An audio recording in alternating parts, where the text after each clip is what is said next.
법리상으로 그렇지만 이건 어쨌든 전라북도 사업입니다. 예? 뭐 전라북도에 소재하고 뭐 땅 소유주를 따지면 전라북도가 소유주는 아니지요.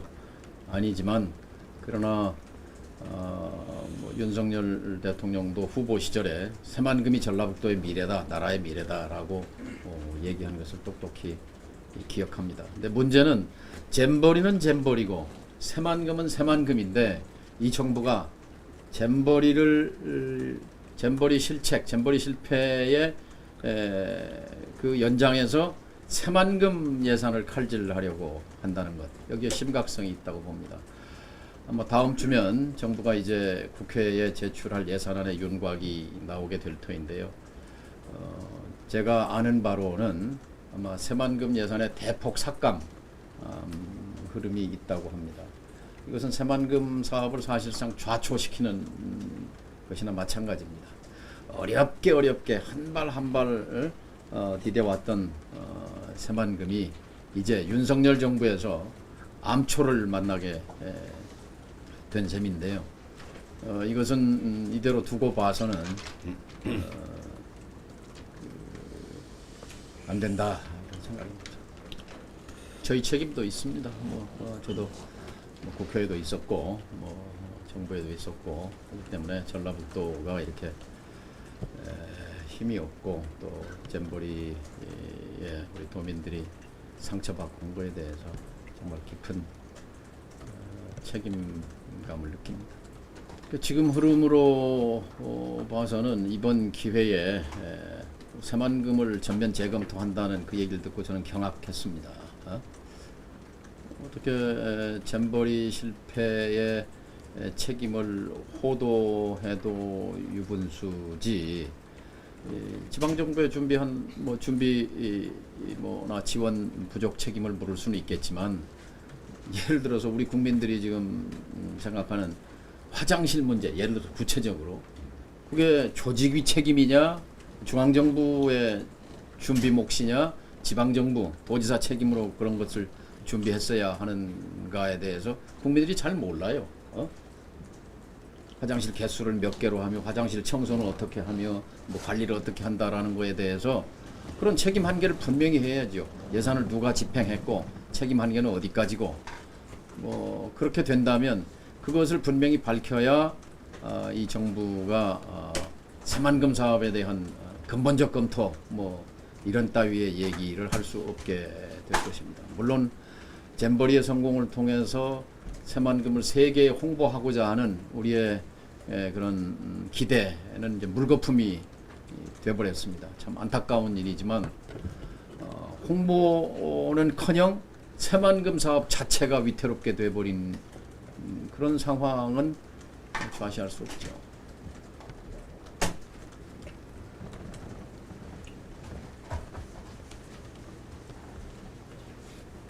약자는 뭉쳐야 된다고 생각해요. 그런데 전라북도의 힘이 과연 하나로 결집이 되고 있는가 하는 점에서 참 안타깝고요. 그다음에 약자는 소리를 내야 합니다. 목청을 높여야 됩니다. 그래야 존재감이 있는 것이지요. 그런데 중앙 정치에서 전라북도 정치의 목소리는 들리지 않습니다. 용각산이라는 그 후보가 있는데 흔들어도 소리가 나지 않는다. 소리가 안 나면, 소리를 안 내면 누가 우리를 대변해 줍니까? 그런 점에서 각성할 부분이 있다고 생각하고, 자, 지나간 것은 지나간 거고 지금 이 시점부터 똘똘 뭉쳐서 원팀이 돼서 이해관계, 이해타산을 벗어나서 전라북도의 미래, 전라북도의 이익을 위해서 배수진을 쳐야 된다고 생각합니다. 이 정부가 잼버리 실패를 빌미로 새만금 예산을 칼질하려고 하는 것에 대해서 분노해야 하고 이것을 막아내야 합니다. 그리고 전북도민이 중심이 돼서 180석이나 몰아준 이유가 어디 있겠습니까? 이럴 때 우리를 지켜달라는 그런 위임 아니겠습니까? 저는 민주당이 좀 더 강해져야 하고 좀 더 한 팀이 돼서 전라북도를 지켜줘야 한다고 생각합니다. 그 얘기를 뭐 하기는 오늘 뭐 이 자리는 순창에 적절치 말씀을 않고요. 좋게 잘 지으셨다고. 예, 섬진강에서 낚시를 하면서 살까 지금 집을 하나 지었습니다. 근데 제 거취 문제는 별도로 하고 정말 나라가 걱정입니다. 그리고 또 민주당이 걱정입니다. 지금 초보 대통령인데요. 너무 내치는 망가뜨려도 정권이 바뀌면 다시 바로잡을 수 있지만 외교 안보 남북 관계 외치는 우리의 운명이 우리의 방향이 달라져 버리기 때문에 치명적입니다. 지금 윤 대통령이 앞장서서 한반도를 신냉전의 함정으로 신냉전의 수렁으로 끌고 들어가고 있는데 거대 야당에 누구 하나 변변하게 제대로 반박도 못하고 국민 여론을 결집도 못하는 이런 현실이 너무 안타깝습니다. 윤석열 정부를 되돌리기는 어렵다고 생각합니다. 그러면 결국 해답은 다음번에 확실한 정권 교체인데 민주당이 과연 그런 기대를 받을 수 있겠는가 하는 점에서 민주당이 걱정입니다. 핵심인데요. 지난번에 1700만 개 촛불로 등장한 민주당 정권이 사실은 그 국민들의 기대, 좀 세상이 바뀔 거라는 기대가 있었잖아요.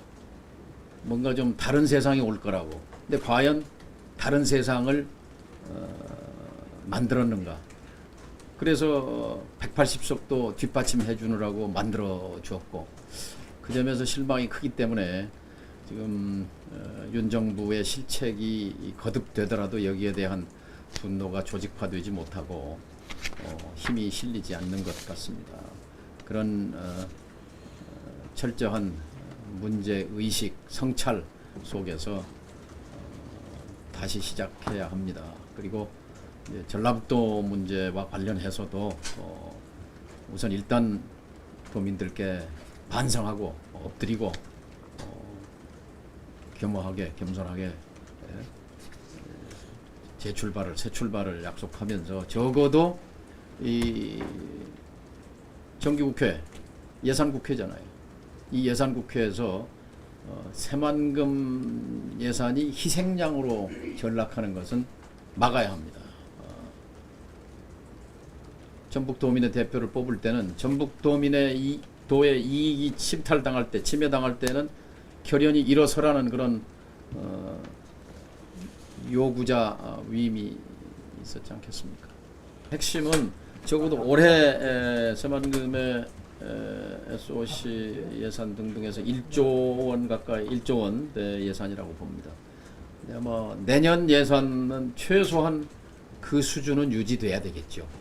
그런데 만일 반토막이 난다든가 3분의 1 토막이 난다든가 해서 새만금 예산이 뭉텅이로 잘려나가는 이런 불행한 사태가 초래된다면 아마 그 책임은 이 정부에도 있지만 똑같이 거대 야당인 민주당도 나눠질 수밖에 없을 것입니다. 저는 그래서 배수진이라는 말을 칩니다. 그러니까 대한민국 정부 전체 예산을 걸고라도 새만금 예산은 지켜내야 한다. 그런 각오 없이는 새만금은 날아간다 생각합니다. 뭐 정치권 얘기는 제가 현실 정치에 몸담고 있지 않기 때문에 뭐 여러 가지 얘기하는 것이 적절치는 않은 것 같고요. 다만 이 정기국회 국면, 예산국회 국면, 새만금 예산이 지금 도마 위에 올라 있는데 이걸 지켜내지 못한다면 전라북도 정치권은 존재 이유가 없는 거예요. 이게 하루 이틀 된 전북 수건이 아니잖아요. 30년 동안 허리띠 졸라매면서 유일하게 새만금 쳐다보고 참아온 전북인데 지방자치가 시작될 때 1991년, 95년 단체장을 뽑기 시작했고 그 전까지는 시장도 중앙에서 임명하고 군수도 임명하고 다 임명직이었어요. 교육감도 임명하고 자치 30년이 됐어요. 그런데 30년 되고 나서 보니까 전라북도가 꼴찌예요. 우리 밑에 있었던 강원도가 뛰어 올라갔고 충청북도가 위로 올라가 버렸어요. 전라북도 밑에는 없습니다. 제주도 말고는. 제주도가 바짝 밑에 있어요. 잘못하면 제주도에 추월당할 판이에요. 그런데 그래도 그동안 이렇게 미끄러지면서 추락하면서 그나마 희망의 근거가 새만금의 미래였는데 이 새만금을 2023년 이 잼버리의 재앙으로 해서 새만금 사업 예산이 뭉텅이로 날아가 버린다? 이런 사태를 과연 그냥 두고만 있을 것인가, 보고만 있을 것인가.